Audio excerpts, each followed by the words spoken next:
ತೆಗೆದು ಇಟ್ಟು ಬಂದಿದ್ಯಲ್ಲಮ್ಮ ಸೀರೆ ಅದನ್ನೆಲ್ಲ ಒಣಗಾಕಿ ಬಂದಿದ್ದೀನಿ. ಅಣ್ಣಪ್ಪನವ್ರೆ ಯಾಕೆ ನಾಚ್ಕೊಂಡ್ರಿ ನೀವು ಬಟ್ಟ ಒಗೆಯೋದು ಪಾತ್ರ ತೊಳೆಯೋದು ಎಲ್ಲ ನಮಗೆ ಗೊತ್ತು ಕಂಬುಡಿ. ಅವರೇ ಹೇಗಿದ್ದೀರಾ? ನಾ ಚಂದಾಗಿವ್ನಿ, ನೀವು ಚಂದಾಗಿದ್ದೀರಿಯಾ? ನಾನು ಚೆನ್ನಾಗಿದ್ದೀನಿ. ಚಂದನ್ ಅವ್ರೆ, ನೀವು ಮನಾಲಿಗೆ ಹೋಗಲ್ಲ ಅಂದ್ರಂತೆ, ಯಾಕೆ? ಅದು ನನ್ನ ಹೆಂಡ್ತಿನ ಬಿಟ್ಟು ಹೋಗಕ್ಕೆ ಮನ್ಸಾಗ್ಲಿಲ್ಲ. ಆ ಜೊತೆಗೆ ಫಿಟ್ ಅಂಡ್ ಫೈನ್ ಆಗಿರೋದ್ರಿಂದ ಬೇಡ ಅಂತ ಕ್ಯಾನ್ಸಲ್ ಮಾಡಿದೆ. ಅಂತೂ ನಾವು ಯಾರು ಮನಾಲಿಗೆ ಹೋಗಲ್ಲ ಅಂತ ಕನ್ಫರ್ಮ್ ಆಯ್ತು. ಒಂದು ನಿಮಿಷ. ಹಲೋ, ಹೇಳಿ ರಮೇಶ್ ಅವರೇ. ವಾಟ್, ಮತ್ತೆ ಪ್ಲಾನ್ ಚೇಂಜ್ ಆಯ್ತಾ? ಹಾಂ, ಸರಿ ಬಿಡಿ, ರೆಡಿ ಆದ್ಮೇಲೆ ಫೋನ್ ಮಾಡ್ತೀನಿ.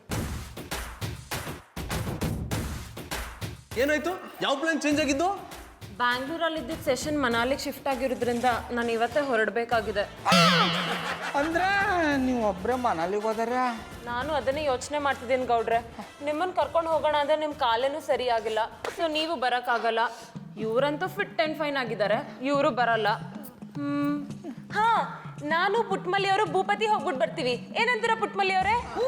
ನಾನು ನಮ್ಮ ಬಾಬು ನಿಮ್ಮ ಜೊತೆ ಬರ್ತೀವಿ, ಅಲ್ಲಿರೋ ಜಾಗ ಎಲ್ಲ ನೋಡ್ಕೊಂಬರೋ. ಚಮತ್ಕಾರ ಚಮತ್ಕಾರ ಚಮತ್ಕಾರ.